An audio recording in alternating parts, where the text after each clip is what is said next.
제가 설교가 길어지는 것이 무엇 때문인가를 고민을 많이 해봤는데 앞에 나눴던 내용들을 제가 다시 한번 여러분에게 요약 정리해주는 과정에서 정리해드리는 과정에서 설교가 많이 길어진 것 같아서 제가 방법을 강구했어요. 여러분들 지난 말씀도 한 번씩 더 들어보시기를 축복합니다.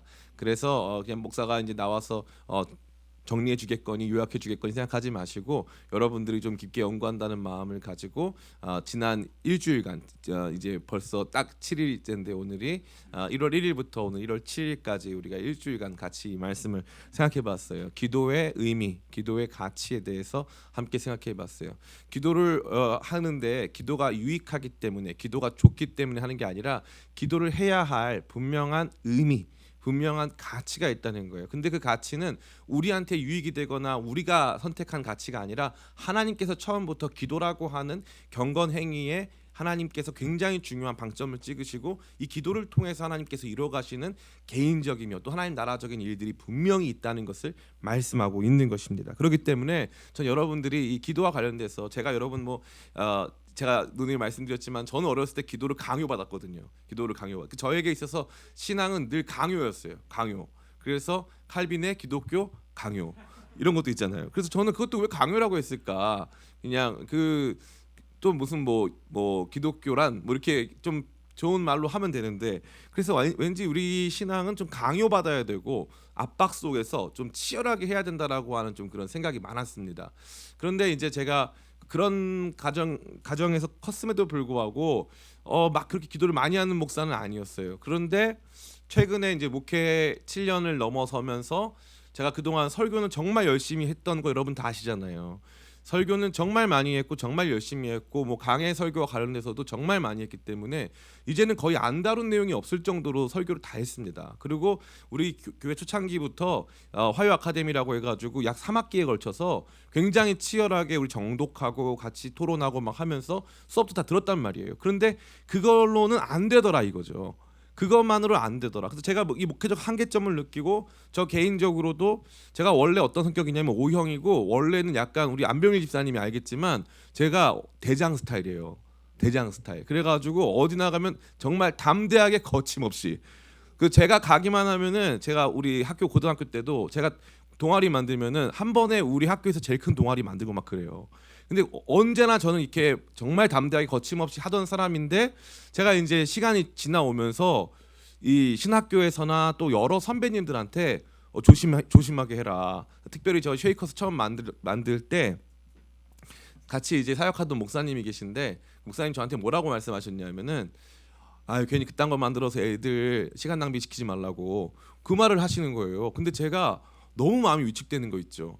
마음이 너무 위축되니까 내가 진짜 청년들 시간 낭비시키는 사람인가? 그래가지고 제가 늘 그 눌림이 지금도 있는 거예요. 그게 지난 8년간의 눌림이었어요. 그리고 성도님들이 오시면은 각자 본인 교회에서 좋았던 얘기를 다 저한테 하시잖아요. 재밌는 게 뭐냐면 처음에 기쁨의 교회 와서 기쁨의 교회의 좋은 점을 한 3가지 말씀하세요. 그리고 한 3개월 정도는 기쁨의 교회 너무 좋다고 난리예요. 그 다음부터 3개월 지난 다음부터는 기쁨의 교회 좋은 얘기는 거의 안 해요. 그리고 난 무슨 얘기 하냐면은 본인이 원래 있던 교회에서 좋았던 점을 하나씩 말을 해요. 본인이 있었던 교회에서 이거 참 좋았다고. 그럼 기쁨의 교회 좋은 점은 그걸 안 하기 때문에 좋은 거거든요. 그전 교회에서 했던 거를 많이 안 하기 때문에 기쁨의 교회가 좋은 거예요. 그런데 한마디로 빛과 그림자가 있는 거예요. 기쁨의 교회는 이걸 선택한 거고 그 교회는 그걸 선택한 거란 말이죠. 근데 이제 그런 얘기들을 제가 지난 몇 년간 들었겠어요. 8년간 들은 거예요. 8년간. 그러면서 중간에 코로나 기간 만나면서 성도들도 많이 좀 이렇게 사실 줄어든 적은 한 번도 없는데 감사하게도 근데 많이들 떠나가시고 막 이런 과정에서 제가 너무 위축이 되는 거예요. 너무나 그래가지고 난 진짜 목회하지 말아야 되겠다. 그래서 제가 여기 제 아내도 있지만 다른 직업에 대해서 많이 알아봤어요. 정말로 지금 농담이 아니고 저는 눈물 날 것 같아요. 지금도 나는 목회에 적합한 사람이 아닌가 보다. 난 실패자다. 그 생각을 너무 많이 했어요. 그래서 어떻게 하면 기쁨의 교회에 누를 끼치지 않고 내가 빨리 떠날까? 지금까지 그렇게 생각한 거예요. 제 교회에 제가 누가 된다고 생각했거든요. 제가 잘 못해서 우리 성도들이 다 떠나니까 저는 제가 문제가 너무 심각한 것 같다라는 생각을 아주 많이 한 거예요. 아주. 그런데 그러다가 이제 지난 안식월 사실 작년이 이제 제 인생의 터닝 포인트인데 작년에 저희 가정이 어려운 일을 겪고 또 사실 힘든 시간들을 막 지나면서 인생이 뭘까 고민하다가 발견한 게 아니 하나님 살아계시고 하나님 나한테 말씀하셨고 그래서 여기까지 왔고 그동안 하나님께서 이루신 수많은 가지 일들이 있는데 내가 그것들을 다 부정하고 그냥 또 오늘도 그 사람들이 몇몇 사람들이 나를 힘들게 한다는 이유만으로 하나님께서 말씀하라 하시는 것도 말씀하지 않고 내가 뒤로 물러가서 침륜에 빠지는 게 오직 나의 의인은 믿음으로 말미암아 살리라 말씀하셨는데 나는 나의 의인이 뒤로 물러가 침륜에 빠지는 걸 기뻐하지 않는다고 말씀하셨는데 내가 언제까지 이렇게 자신감 없이 뒤로 갈 것인가. 더 갈 데도 없고요. 김포까지 갔습니다. 더 갈 데가 없어요. 네. 더 갈 데가 없어요. 네. 그렇기 때문에 제가 생각해봤는데 이제는 이거밖에 없다. 기도하며 앞으로 나아가는 길. 그럼 같이 보자 이거예요. 하나님께서 이 일들을 어떻게 만들어 가시고 어떻게 세워 가시는가. 예? 이완 목사가 하는 게 아니라 하나님께서 어떻게 만들어. 여기 남 목사님도 계시고 우리 작년에 부임하실 때 분위기가 아마 목사님한테 물어보세요. 어떻게 얼마나 어두웠는가. 얼마나 어두웠는가. 작년에 우리 김배강 목사님 나가고 이학진 목사님 나가고 교역자가 없는 거예요. 그래서 제가 물어봤어요. 우리 청년부한테 교회가 재정도 많이 부족하고 교회가 재정도 많이 부족하고 아니 어려우니까 그러면은 내가 그냥 청년부 내가 할까 그랬더니 너무 재밌는 게 애들이 싫대요. 청년부 내가 하는 거 싫대요. 그 재밌더라고요. 저는 제가 한다 그러면 좋아할 줄 알았어요. 아니에요. 청년부 제가 하는 거 싫대요. 그러니까 나중에 이 사람들이 여기 왜 왔지 막 이 생각도 들고 별의별 생각이 다 들어요. 그러니까 그게 목회자는 상처 받으려고 마음 먹잖아요. 그러면요 숨만 쉬어도 상처가 받는 거예요. 숨만 쉬어도. 그렇게 제가 상처 받아가지고 맨날 꿍에 있으면 여러분 행복해요 안 행복해요? 행복하시면 제가 계속 받아도 괜찮은데 그게 과연 목회일까? 이 생각했어요. 저는 이제 좀 마음의 결단을 내렸어요. 여러분이 개개인적으로 저한테 뭐 상처를 받든지 안 받든지 저는 하나님 보고 가기로 했어요. 여러분도 하나님 보고 오세요. 이 교회에 뭐가 있는지 목사가 왜 그러냐 뭐 목사가 신방을 그렇게 안 하냐 목사가 왜 이렇게 따뜻하지 않냐 제가요 사람한테 물어보세요. 따뜻한 사람이에요. 저처럼 따뜻한 사람이 없어요. 진짜예요. 진짜예요. 여러분 위해서 눈물을 흘리면서 기도해요. 여러분이 생각하는 여러분이 그동안 좋은 목회자란 이거야라고 생각했던 거 부셔버리세요. 그게 진리 아니잖아요. 여러분이 좋아하는 여러분의 취향이지 그 진리 아니잖아요. 왜 그거 붙들고 와가지고 그 기준으로 저한테 들이미세요. 왜 좋은 목회자는 이래야 한다라고 하는 사고방식을 갖고 있냔 말이에요. 기쁨의 교회는 그래 본 적도 없어요. 제가 여러분한테 뭘 시킨 적도 없고 강요한 적도 없단 말이에요.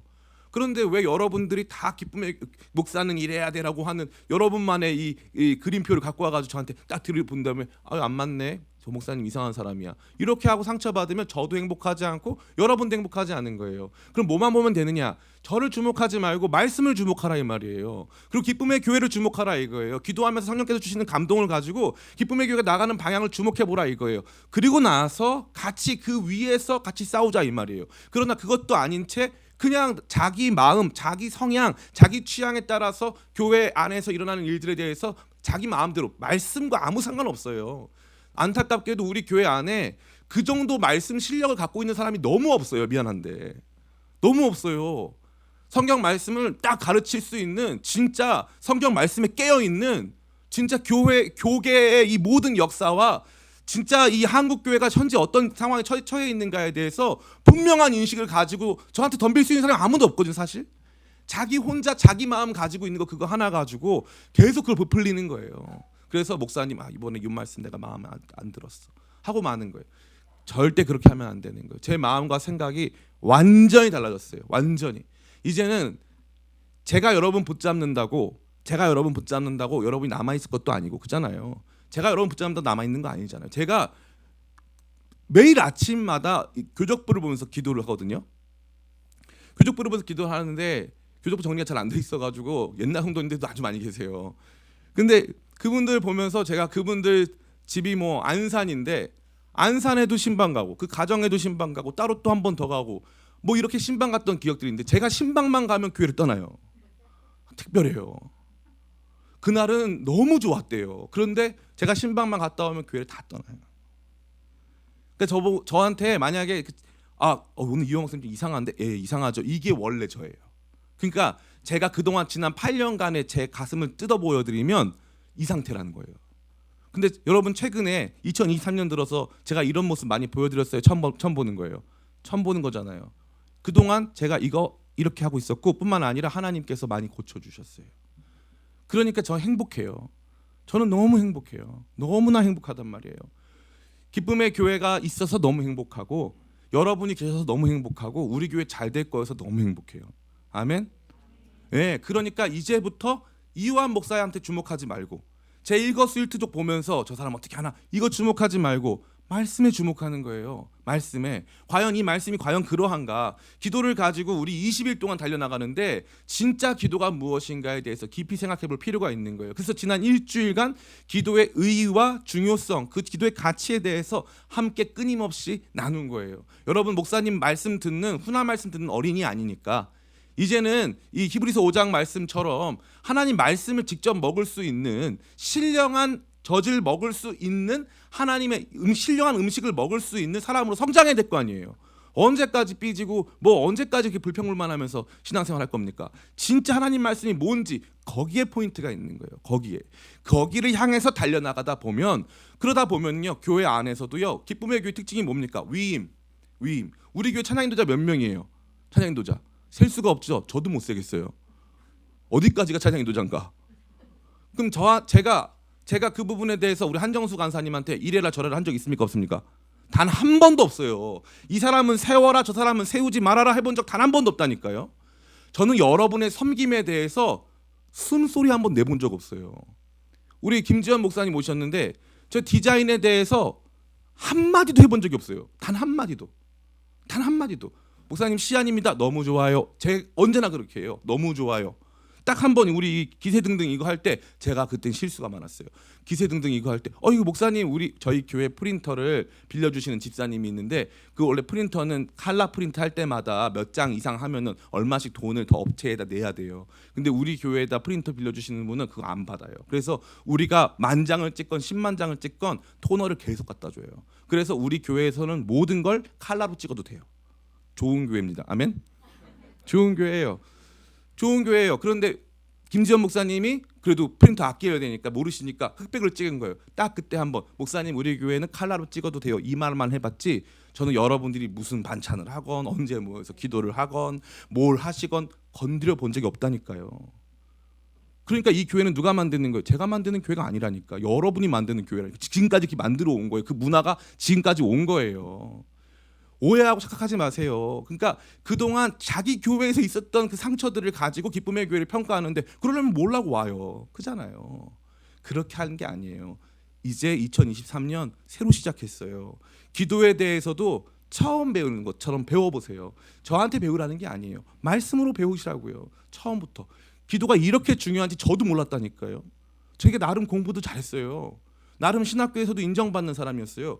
저도 이렇게 중요한 건지 몰랐어요. 연구하면 할수록 기도가 너무 중요한 거 있죠. 하나님은 기도를 통해서 역사하시는데 내가 우리 성도들의 삶에 하나님 역사하시는 통로를 막아버렸구나. 제가 그거 엄청 회개했어요.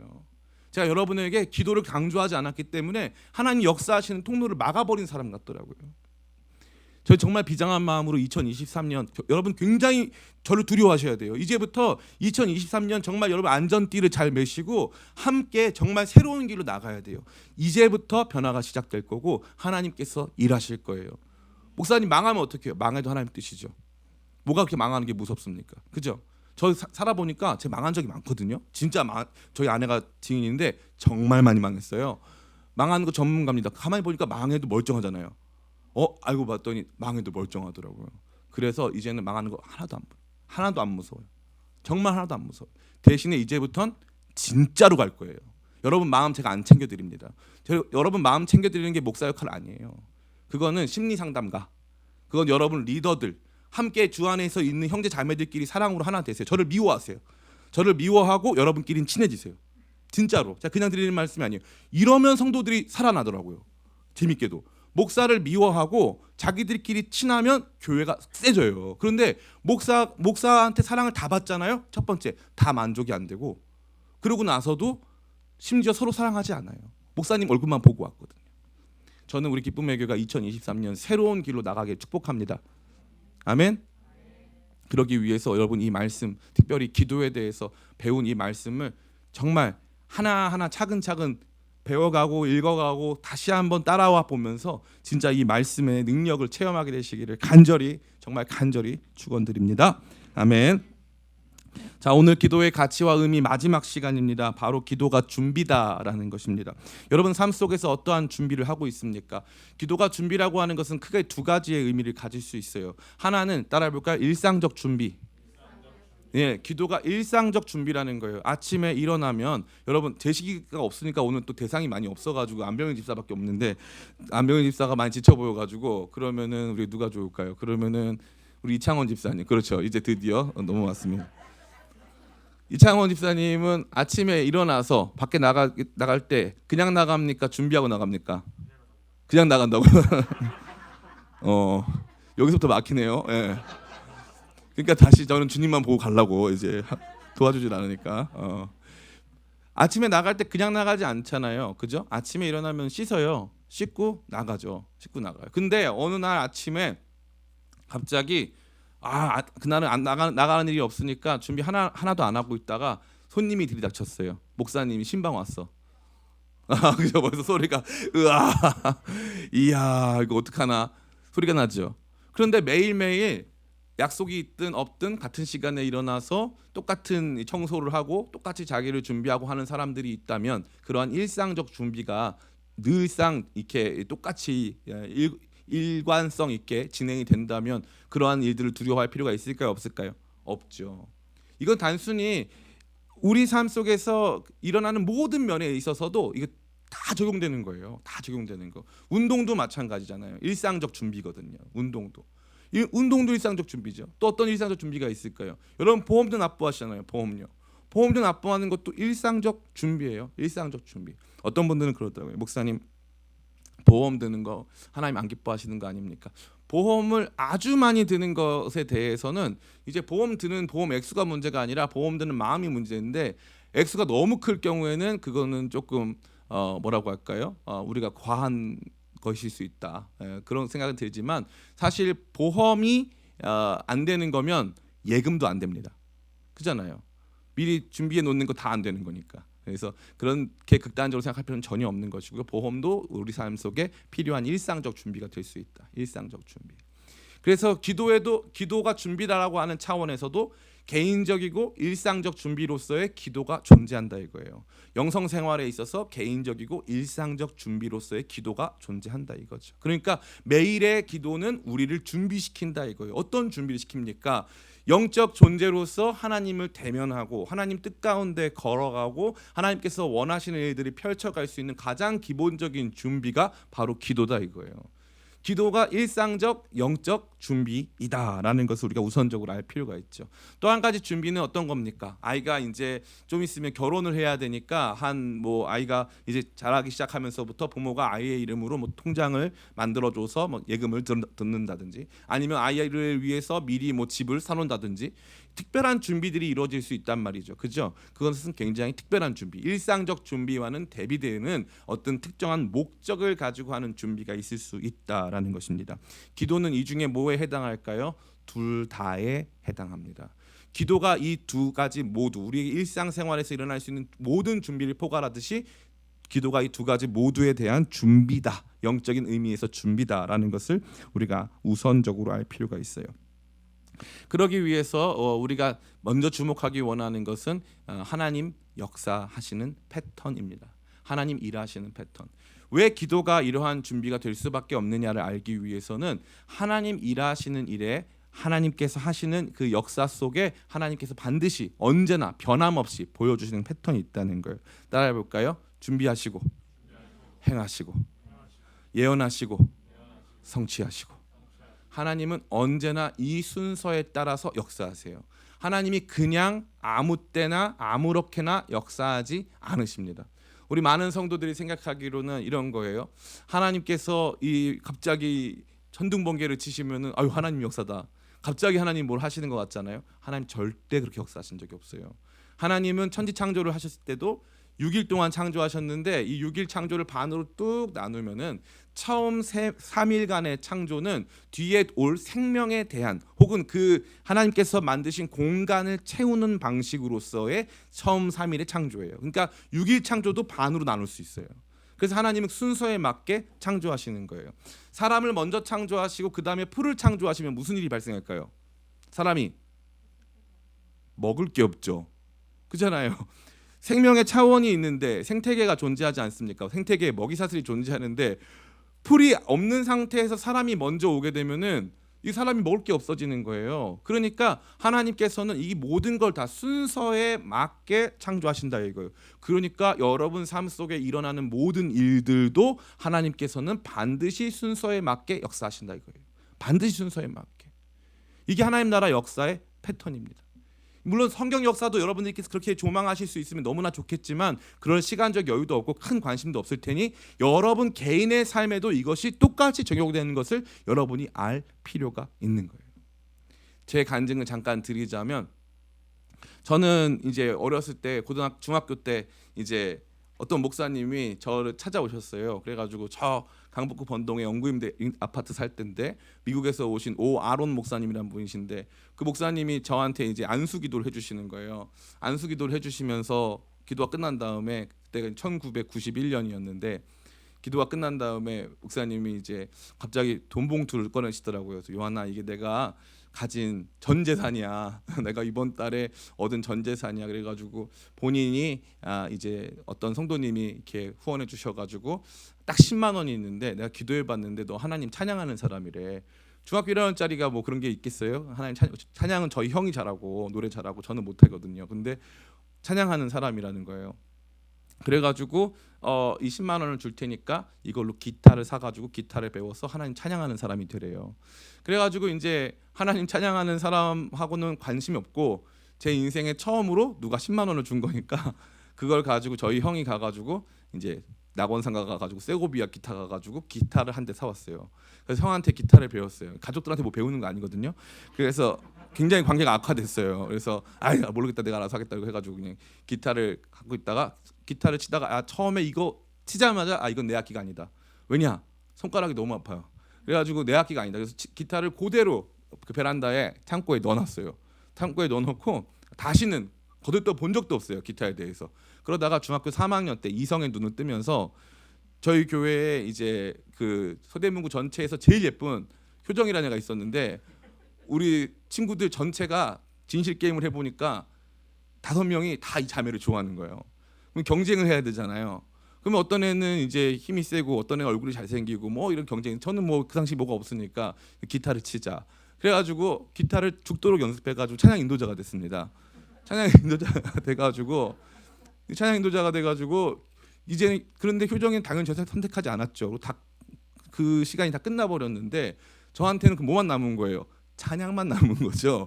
그래서 찬양만 남아서 기타로 찬양을 하고 있는데 교회에 이제 어떤 누나 백수정 누나라는 누나가 건반을 치는데 피아노를 치는데 기타를 치고 있는 거를 건반으로 가져가면은 잘 되겠다 이런 생각이 들더라고요. 그래가지고 기타 치고 있던 그 학습 내용을 가지고 건반을 쳤는데 건반을 엄청 잘 치게 된 거예요.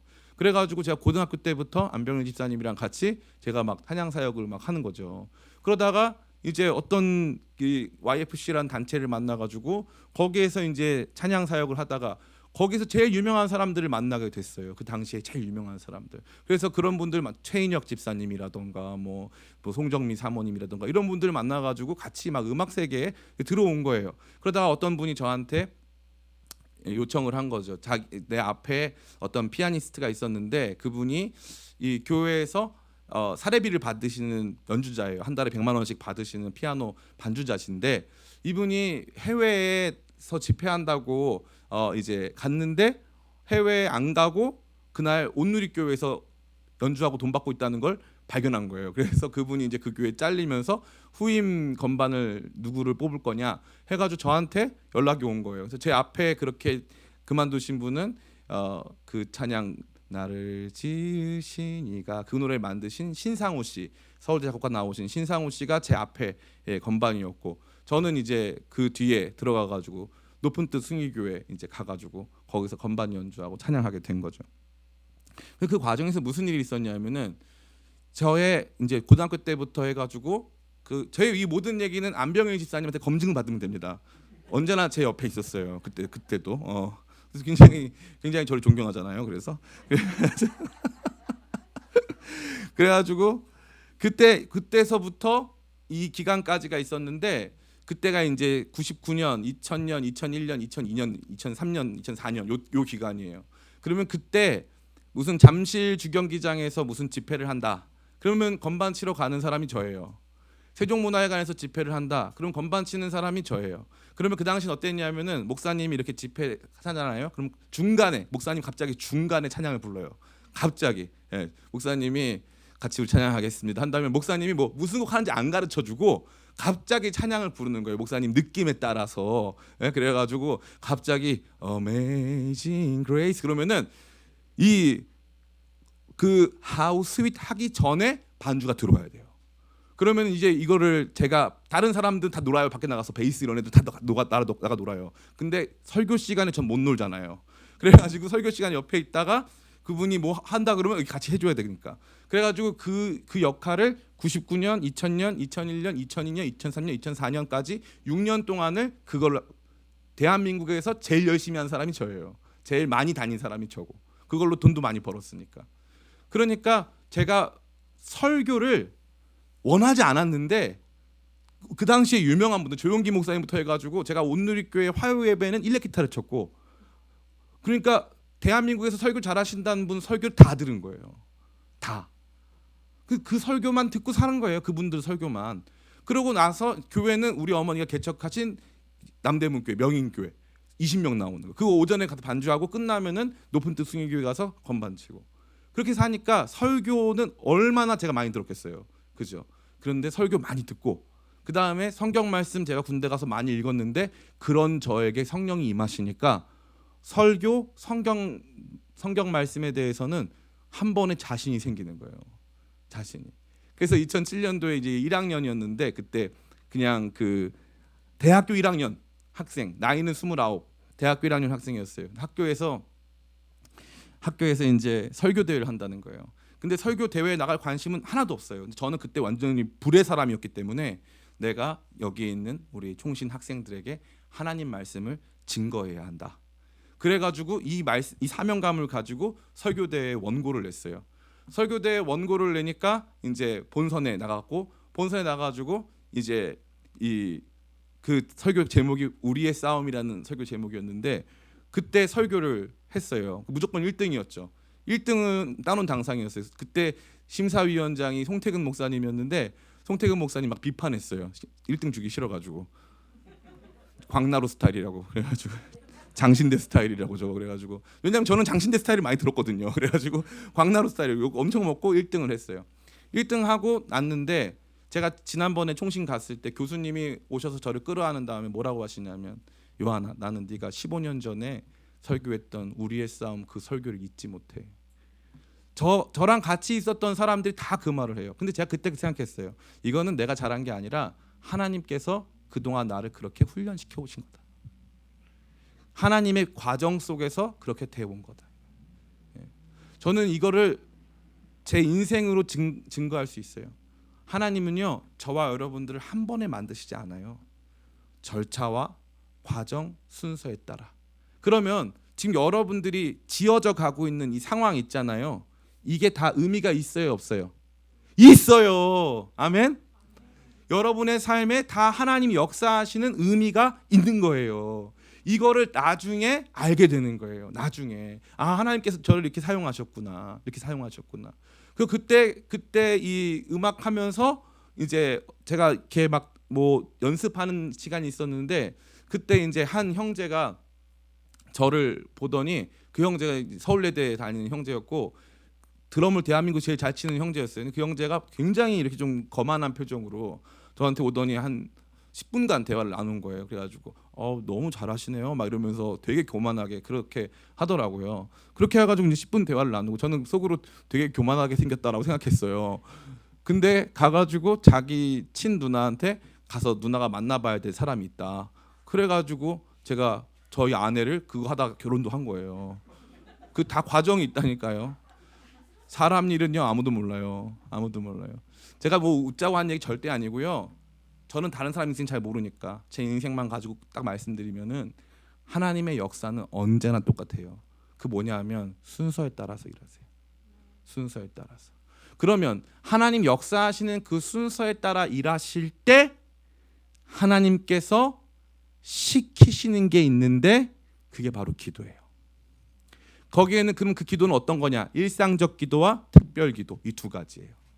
일상적 기도의 패턴은 날마다 유지돼요. 그러고 나서 하나님께서 요구하시는 특별 기도가 이 정말 중요한 순간에 한 번씩 나타나기 시작하는 거예요. 일상적 기도 없이는 특별 기도 있을 수 없고, 일상적 기도 없이는 하나님의 특별한 역사 있을 수 없고, 특별 기도 없이는 하나님께서 더 역사하시는 중요한 패턴의 일들이 나타날 수 없다라고 하는 것이 기도가 그런 준비다라는 것으로 저와 여러분이 반드시 알아야 될 내용입니다. 느헤미야 1장 1에서 11절까지 말씀.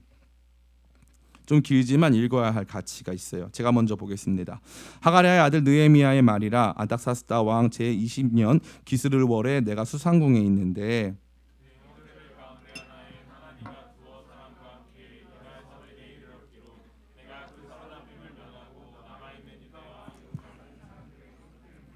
그들이 내게 이르되 사로잡힘을 면하고 남아있는 자들이 그 지방 거기에서 큰 환난을 당하고 능력을 받으며 예루살렘 성은 허물어지고 성문들은 불탔다 하는지라.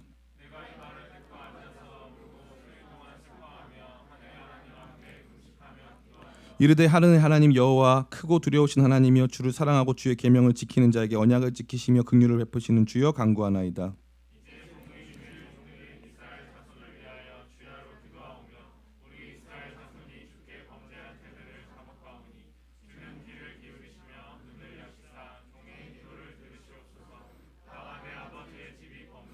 주를 향하여 크게 악을 행하여 주께서 주의 종 모세에게 명령하신 계명과 율례와 규례를 지키지 아니하였나이다.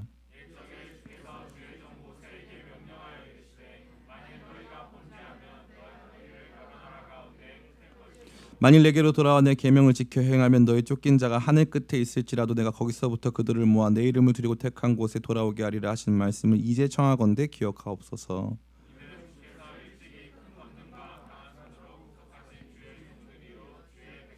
같이 읽겠습니다. 주여 구하오니 귀를 기울이사 종의 기도와 주의 이름을 경외하기를 기뻐하는 종들의 기도를 들으시고 오늘 종이 형통하여 이 사람 앞에서 은혜를 입게 하옵소서 하였나니 그때 내가 왕의 술관원이 되었느니라.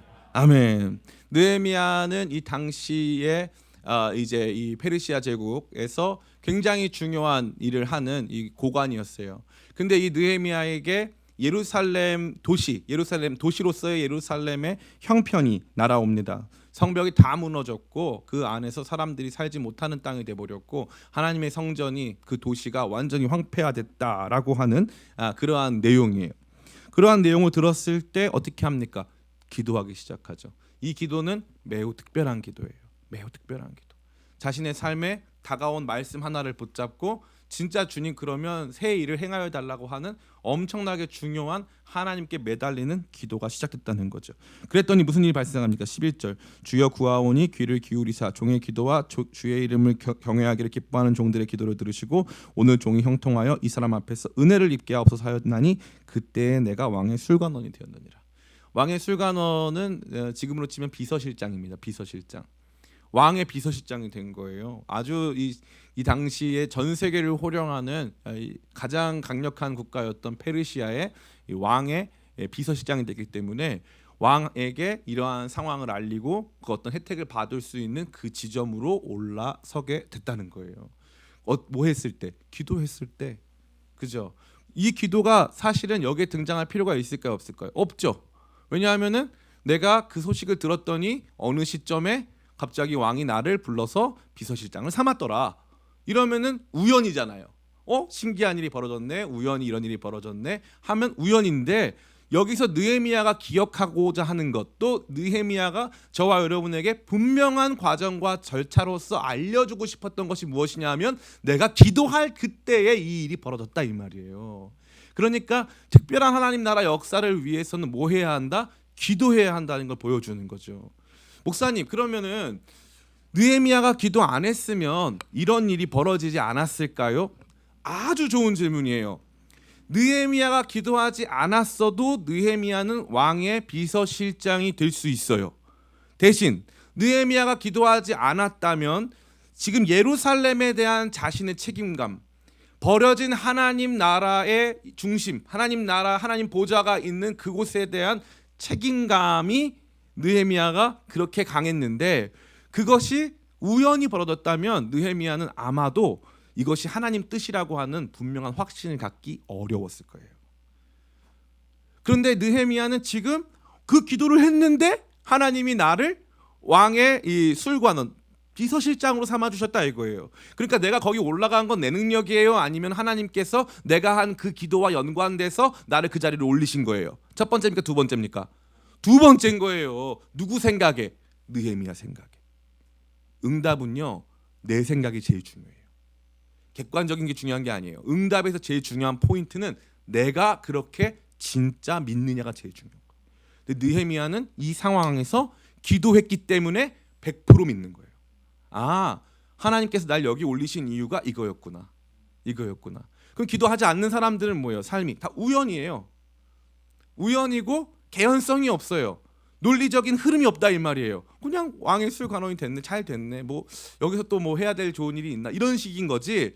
진짜 기도하는 사람들이 하나님께서 왜 사용하시냐면, 이 기도의 준비를 통해서 한 사람들은 기도라고 하는 준비 과정이 그 다음 영향과 결과를 만들었기 때문에 내가 그 자리에 있게 된 건 하나님 뜻이다라는 것에 대한 분명한 확신을 갖게 되는 거예요.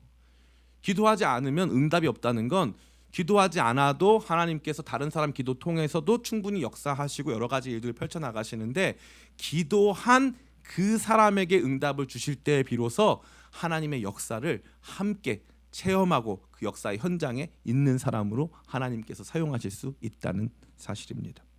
특별기도가 이와 같이 중요한 준비가 되는 거예요. 그럼 여러분 삶 속에서 중요한 일들을 만날 때, 또 하나님께서 특정한 상황이나 사역이나 사람이나 그 어떤 것을 향하여서 중요한 마음을 주실 때 기도를 해야 할까요? 하지 말아야 할까요? 기도를 해야 한다는 거예요. 왜냐하면 그것이 준비이기 때문에. 하나님은 기도라고 하는 준비 절차를 우리에게 반드시 요구하시기 때문에. 그럼 기도 없이 이루어지는 축복은 하나님 축복으로 간주되지 않으니까 하나님께서 이 기도라고 하는 절차를 그렇게 중요하게 사용하시는 거예요. 너무 감사하게 오늘 우리 출산을 앞둔 우리 이 귀한 전 세계에서 가장 예쁜 임산부 2명이 앉아 있어요. 순위는 공동 1위고요. 이렇게 2명이 앉아 있는데 저 잘하죠, 그죠? 목회 8년의 모습이죠. 근데 너무 사실 토요일 날 나올 거라 생각 못 했는데 너무 고마운 것 같아요. 너무 고맙고 너무 제 마음이 뭉클해졌어요. 저 아이들은 뱃속에서 엄마랑 같이 기도에 참석했구나. 기도가 하나님 나라 역사를 만드는 거예요. 기도가 그렇게 중요한 거예요. 기도가. 저 간증 많이 들으셨겠지만 한 번 더 들으세요. 저는 이 수율이 이제 저희 어머니가, 저희 집에는 저희 큰 누나도 있었고 저희 형도 있고 저희 누나도 있고 또 제 위에 이요한이라고 하는 어린 나이 때 이제 목숨을 잃게 된 거기도 있어요. 근데 이제 저희 어머니가 저까지 임신을 했는데 저희 아버지는 이제 결핵이 걸려가지고 집안은 다 망해가지고 저 수유리에 이제 도망쳐서 가서 살고 있는데, 애가 덜컥 임신이 되니까 저희 어머니가, 그 당시에는 이렇게 임신 중절, 소위 말하는 낙태가 흔하잖아요. 낙태가 흔하니까 저희 어머니가 기도했다는 거예요. 하나님, 이 아이 제가 지우겠습니다. 그러니까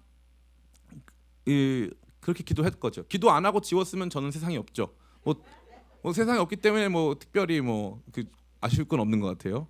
그런데 어쨌건 세상에 없죠. 근데 그날 하필이면 그냥 병원 가서 이렇게 하고 형편과 상황에 맞춰 살면 됐었을 텐데, 그날 기도를 하러 갔어요. 저희 어머니가 기도를 하러 갔는데 뭐라고 응답이 났냐면은 그 애를 낳아라 이 말이에요. 그 애가 하나님과 사람들을 위한 화목제물이다. 그래서 사람과 사람을 연결시켜주고 사람과 하나님을 연결시켜줘서 사람들로 하여금 기쁘게 하는 화목제물이다. 그러니까 나라 그랬죠. 그래서 제가 이러고 사는 거예요. 화목제물의 삶. 그래서 얼굴도 막 타고, 그렇죠? 번제 이렇게 막 타고 저 하나 고생해서 다른 사람 행복하면 되는 거죠. 근데 제가 그 생각이 많이 들어요. 아, 하나님께서 저희 어머니한테 기도를 시키셨구나. 그래서 기도하고 낳은 아들이구나. 기도하고 낳은 아들이구나. 제가 제일 많이 느끼는 게 뭔 줄 알아요? 여러분은 그렇게 안 보실 수도 있겠지만 내가 참 귀하구나. 기도하고 낳은 아들이구나. 의미가 다른 거예요. 의미가. 기도로 준비돼서 낳은 아이. 기도로 준비돼서 이 땅에 온 사람. 그러니까 이 사람은 우리 집이 너무 힘들고 너무 가난한데 얘까지 태어나면 살아갈 앞날이 막막한 상황인데 그래도 나야 하는 사람인 거예요. 왜냐? 하나님의 뜻이 있는 사람이니까. 내 아이가 아니라 하나님께서 원하시는 아이니까. 저는 아무도 주목하지 않지만 저희 어머니한테는 그런 아들로 이 땅에 온 거예요. 하나님께서 낳으라고 해서 낳은 아들로. 기도했기 때문에 그러한 의미가 발생하고 그 의미가 태어난 저에게도 어마어마한 삶에 이 충만한 목적을 주는 거예요. 제가 안타깝게도 요즘에 좀 한 말씀 드려야겠는데 요즘에 우리 자매님들 또 형제님들 기도를 많이 안 하니까 무슨 일이 발생하냐면은 자꾸 삶의 인스타그램 보면서 나는 이 사람은 이렇게 멋있게 사는데 나는 이렇게 못 사는구나 해가지고 자기 삶에 목적이 없는 거예요. 가난해도 나는 멋지게 살 수 있는 뭔가 목적이 있는 사람이고 하나님께서 나를 향한 원대한 뜻이 있다라고 하는 생각을 느껴야 되는데 그게 없다 이 말이에요. 이름만 다 성경 이름이에요. 성경 이름.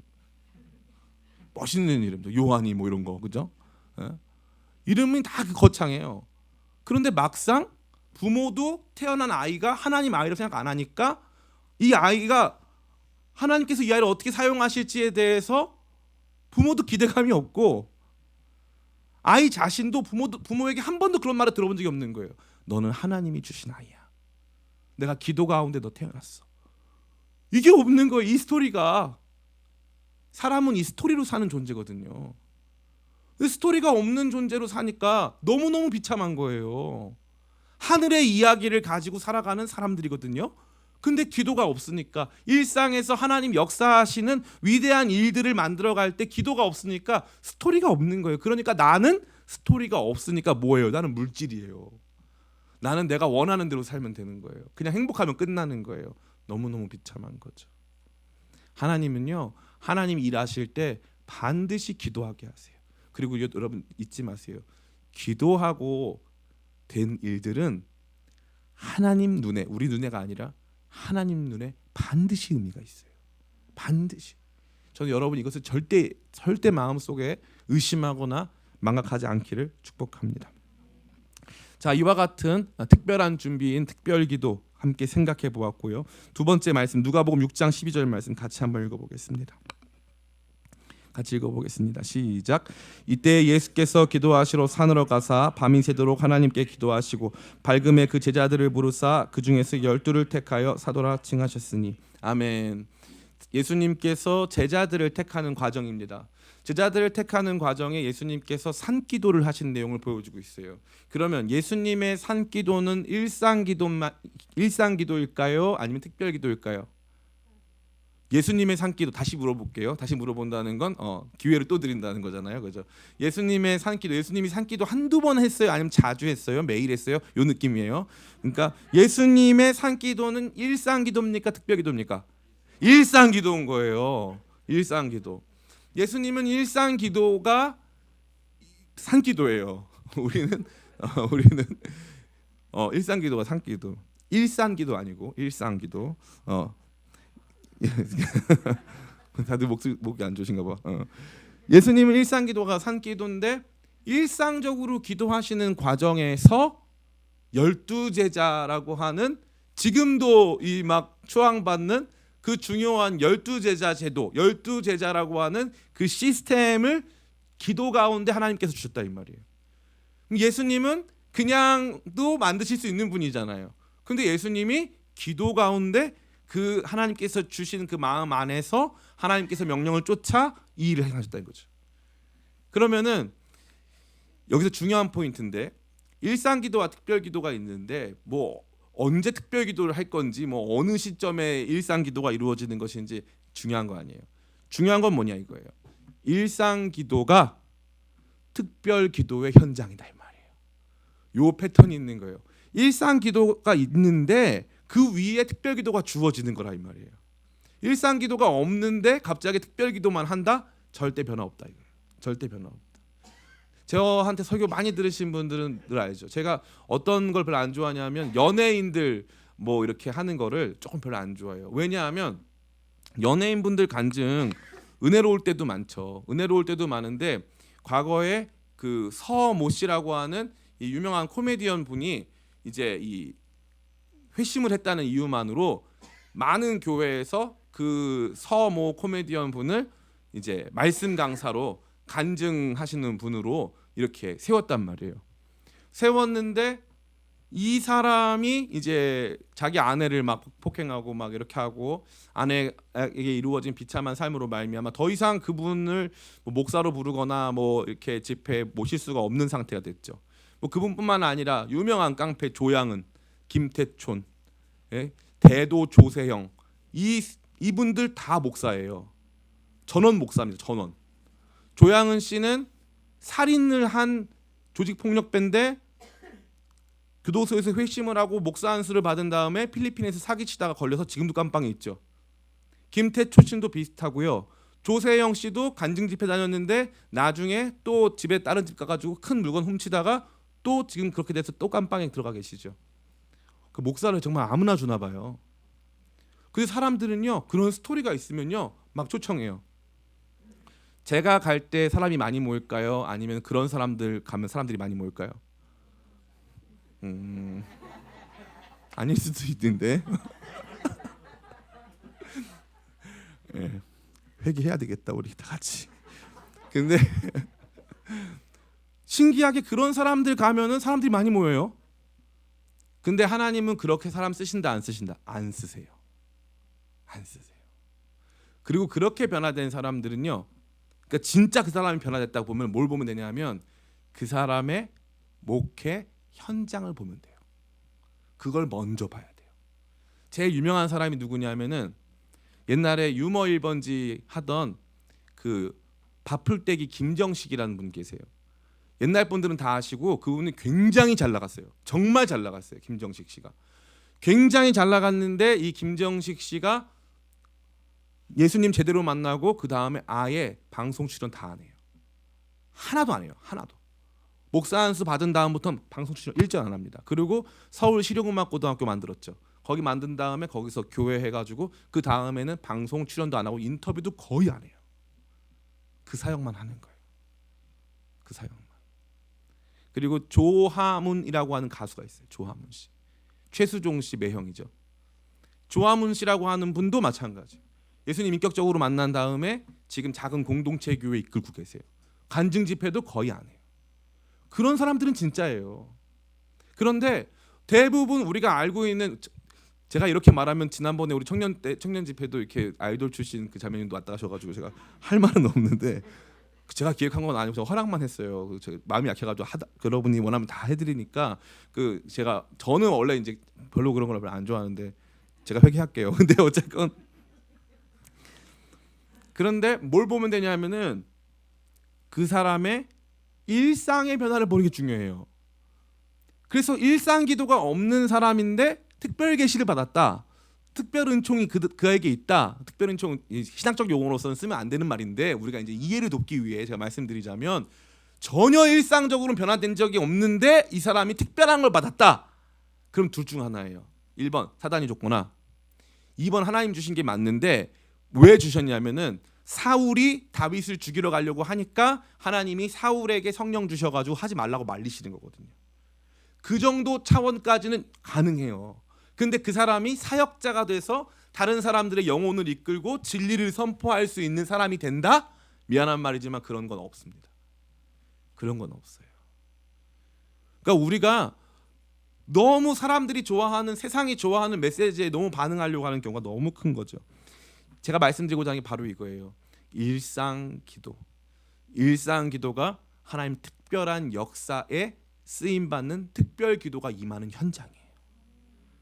그러니까 일상 기도 주님께서 원하시는 거예요. 왜냐하면 하나님께서 우리와 함께 동역하시면서 하나님께서 우리에게 하나님 역사하시는 뜻을 보이시면서 알리시면서 가기 위해서 일상기도라고 하는 통로를 사용하시는데, 우리가 일상기도가 없다? 그러면 특별한 일도 존재하지 않는다. 이 외에도 십자가에 달리기 전에 이 예수님께서 뭐 하십니까? 기도하시죠. 겟세마네에 올라가셔서 기도하십니다. 그 기도의 모습은 일상적이고 그 내용은 특별하죠. 요한복음에서 예수님께서 십자가 지시기 전에 17장에 보면 대제사장 기도를 드리세요. 예수님께서 잡히시기 전 마지막 기도죠. 그래서 예수님 잡히시기 전에 언제나 기도를 해요. 오늘 우리가 읽은 이 말씀, 같이 이 말씀만 읽고 마치겠습니다. 사도행전 1장 14절 말씀 같이 읽겠습니다. 시작. 여자들과 예수의 어머니 마리아와 예수의 아우들과 더불어 마음을 같이하여 오로지 기도에 힘쓰더라. 아멘. 이게 마가의 다락방 기도예요. 마가의 다락방 기도. 이 마가의 다락방 기도가 이어졌을 때 성령께서 임하시죠. 일상 기도의 현장이 특별 기도로 바뀌고, 특별 기도로 말미암아 하나님 특별한 일들이 일어난다 이거예요. 자, 그럼 이 말씀은 딱 한 가지 보여주네요. 여러분 삶에 특별한 일이 있습니까? 없습니까? 없는 것처럼 보이는 거예요. 왜요? 일상 기도가 없으니까. 일상 기도가 없으니까. 그리고 나서 기도를 회복하면 그 전에 안 보이던 하나님 일이 보이기 시작하는 거예요. 제가 최근에 저희 장모님이 운영하시는 식당에 아침에 우리 기도회 시작한 다음에 이상한 일이 많이 일어나요. 제가 갑자기 막 구토를 하지 않나, 갑자기 교통사고가 나질 않나. 예? 저희 장모님 운영하시는 식당에 불이 났어요. 최근에 그 불이 났는데 아침에 가봤더니 이제 주방에서 불이 나가지고 혼자 잘 꺼졌대요. 불이 예쁘게 난 다음에 팍 나가지고 누가 봐도 불이 나가지고 다 난리가 났는데 불이 예쁘게 난 다음에 잘 꺼져 있더래요. 그 전에는 뭐예요? 왜 우리한테만 이런 일이 일어나지? 너무 힘들다. 이럴 수 있잖아요. 근데 우리가 기도한 상태에서 그 준비가 있는 상태에서 그걸 보니까 저와 저희 아내가 뭐라 그랬냐면 너무 감사하다. 너무 감사하다. 너무 신기하다. 너무 감사하다. 하나님 특별한 일이 임하는 현장이 된 거예요. 일상 기도가 없잖아요. 하나님 특별한 일을 못 본다니까요. 그러니까 하나님이 저와 여러분에게 이 기도라고 하는 중요한 방편을 주셔서 이것으로 준비시키시는 것은 단순히 여러분 괜찮은 사람으로 영적으로 이 개인적 준비를 시키시는 것을 넘어서서 이 개인적 준비들이 쌓아지다 보면은 반드시 특별한 여러분 삶 속에 특별한 은혜와 특별한 역사를 이루어 가시기 위한 수단으로 하나님께서 기도라는 준비를 주셨다 이 말이에요. 그러니까 기도하고 만나는 하나님 역사와 기도하지 않고 만나는 하나님 역사가 완전히 다르다. 그래서 하나님은 저와 여러분에게 기도를 하나님 역사하시는 일에 준비로 주셨다 이거예요. 준비하지 못하면 못 받습니다. 못 받는다는 게 하나님께서 여러분 싫어하셔가지고 나쁜 일만 생긴다는 게 아니에요. 좋은 일도 많이 생겨요. 그런데 그게 아니라 준비하지 않으니까 못 보는 거예요. 하나님 일인지 어떤 일인지 그리고 같이 기뻐할 수가 없는 거예요. 여러분 생각해 보세요. 제가 예전에 여기 손우성 목사님이 개척해가지고 1년도 안 됐을 때 어떤 여자분이 까만색 옷을 입고요, 명품백을 들고 저희 예배당 문을 쫙 들어오셨어요. 예배당 문을 열고 쫙 들어오신 다음에 안녕하세요, 개척교회인가 봐요 하고 들어오셨어요. 제가 그때까지 무슨 얘기를 들었냐면은 어떤 분이 저한테 얘기해 주셨는데 검은색 양복을 입고 있는 분들이 개척교회 들어오셔가지고 개척교회 바라보면서 저희는 개척교회 후원단입니다 해가지고 엄청나게 큰 돈을 주고 가셨다는 거예요. 다른 교회에서. 그래가지고 저한테 뭐라고 말했냐면은 목사님은 그 경험 못 하셨어요 이러더라고요 저한테. 그래서 우리는 아직 안 오셨어 그분들이. 아직 안 오셨어 그랬어요. 근데 그날 그 여자분이 검은색 가방을 들고 이 명품 옷을 입고 오셨어요. 그렇게 오셔가지고 뭐 개척교회 뭐 열심히 하시라고 자기도 지나가다 봤는데 잘 될 것 같다고 자기가 그래서 마음으로 좀 헌금을 좀 하고 싶다고 그렇게 해가지고 이제 갑자기 저랑 손우성 목사님 앞에서 이거 어떻게 해야 되지 이 생각이 들더라고요. 그래서 자기가 내일 낮까지 20억 정도를 헌금하려고 한다. 그러더라고요. 그래서 20억 정도. 그래서 저는 얼마나 제가 배짱이 큰지 20억은 좀 적은데라는 생각을 했어요. 제가 그 정도 사람이에요. 20억 가지고는 뭐 안 될 것 같은데 이런 생각 좀 더 하시라고 하고 싶었고요. 근데 농담이고, 근데 진짜 그랬는데 이제 이분이 마지막에 좀 이상한 말을 하는 거예요. 자기가 20억 정도 헌금을 할 건데 당신들의 믿음을 좀 보겠다 이거예요. 그래서 자기한테 작은 선물이라도 좀 갖고 오면 자기가 진짜 자기 헌금할 건데 성도로서 마음이 너무 불편하다. 헌금을 할 거기 때문에 밥이라도 좀 사줘라. 그리고 진짜 마음을 좀 보여달라는 거예요. 그런데 이제 저는 뭐라고 말씀드렸냐면은 성도님, 전 성도님 성함도 모른다고 그 명함을 딱 꺼내시는 거예요. 어주 되게 유명한 회사에 뭐 무슨 이사 해가지고 명함이 딱 나와요. 뭐 이름은 알았지만 저는 성도님 내시는 돈이 중요하지 않고 우리 교회 같이 함께 세우실 분이 필요한 거여서 돈이 중요하지 않습니다. 근데 이제 손우성 목사님 너나 착하잖아요. 가가지고 진짜 없는 형편에 20만 원을 꺼내 온 거예요. 그분을 줬어요. 우리는 다시는 그분을 만날 수가 없었어요. 다시는 만날 수가 없었어요. 다시는. 웃고 넘어가는 일이지만 그때는 그게 얼마나 살 떨리는 일인지, 얼마나 그 대단한 일인지 말도 할 수 없어요. 우리가 그런 줄 알았어요. 하나님 역사 그렇게 임하는 건 줄 알았어요. 아니에요. 하나님 역사 그렇게 일 안 해요. 하나님 역사는요, 순서에 따라서 일해요. 그리고 시간이 걸려요. 그리고 하나님 나라의 역사는요, 우리를 기도시키세요.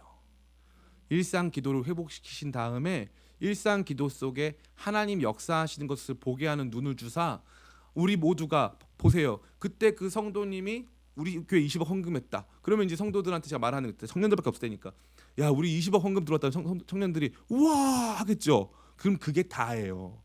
그죠? 근데 만약에 우리가 진짜 1년 동안 주님 기도 막 하는 거예요. 근데 작은 아이가 정말로 이 진짜 뭐 어디 가가지고 알바해가지고 우리 안상훈 같은 애가 이제 뭐 너무 크게 웃는 거 아니야? 안상훈 같은 청소년부가 가가지고 10만 원 해가지고 안상훈 상훈한테 말하지 마시고요. 그래서 안상훈 이 건축 헌금입니다. 주님 저 과부의 둘의 돈으로 사용해 주세요. 막 이렇게 했다고 봐요. 아 진짜 이야기가 다르잖아요. 이야기가 다르잖아요. 그렇게 했는데 우리가 진짜 하나님 놀라운 역사 속에서 막 진짜로 어마어마한 일이 벌어졌어요. 그러면 아마 우리 성도들 너무 기쁠 거예요. 너무 기쁠 거예요. 하나님 살아계신다고 막 소리칠 거예요. 그런데 일상적인 기도가 없는 상황에서 하나님께서 갑자기 한두 사람 위해 가지고 헌금 주시면 담임 목사는 기쁘지만요 다른 사람들 잘 몰라요. 그게 뭔지.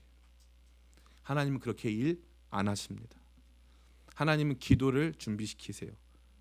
그 기도가요 어떤 것도 받으시냐면요 여러분이 하나님 나라 영광 무슨 하나님께서 역사하시는 특별한 일들 이거 말고요 출애굽기 보니까 고통에 신음하는 소리도 쌓이면 하나님 역사하시고 한나는 자기가 아이를 못 낳는다는 기도로만 했더니 하나님께서 한나의 아이를 통해 이스라엘의 역사를 바꾸시는 거예요. 그러니까 그 기도 제가 맨날 말씀드리잖아요. 기도의 퀄리티보다 중요한 건 기도의 분량이다. 일상적 기도의 분량이 확보되지가 않으면 하나님의 특별한 기도의 내용이 나갈 수가 없고 그 이상의 발전이 일어날 수가 없어요. 많은 분들이 생각해요. 아니 목사님 아무리 그래도 제가 잘 들으세요. 여러분한테 기도 퀄리티를 가르쳐드리지 않고 어떻게 하면 기도해야 되는지 기도의 프라이어리티, 기도의 우선순위를 가르쳐드리지 않고 그냥 여러분한테 기도만 해라는 뜻이 아니에요. 그런데 근본적으로 기도 분량이 확보되지 못하면 기도 퀄리티가 나아질 수가 없어요. 그러니까 기도 분량이 확보가 돼야 돼요. 기도 분량이 충분히 확보가 돼야 그 다음에 하나님 역사하시는 기도로 말미암아 내 기도가 바뀌고 기도의 이 범위가 넓어지고 커지고 다 달라지는 거예요. 저는 여러분들이 오늘 이 말씀을 통해서 일상 기도가 특별 기도를 만들고 특별 기도가 하나님 역사를 만드는 거니까 내 일상 기도 회복해야 되겠다. 그리고 이게 내 죽는 날까지 하나님 역사하시는 패턴이고 하나님 기도로 내 인생 속에 하나님 당신의 일들을 준비시키시는구나. 이것을 분명히 깨닫고 나아가시는 저와 여러분 다 되시기를 예수님의 이름으로 축원합니다. 우리 오늘 기도 제목 3가지 같이 읽고 같이 기도하겠습니다.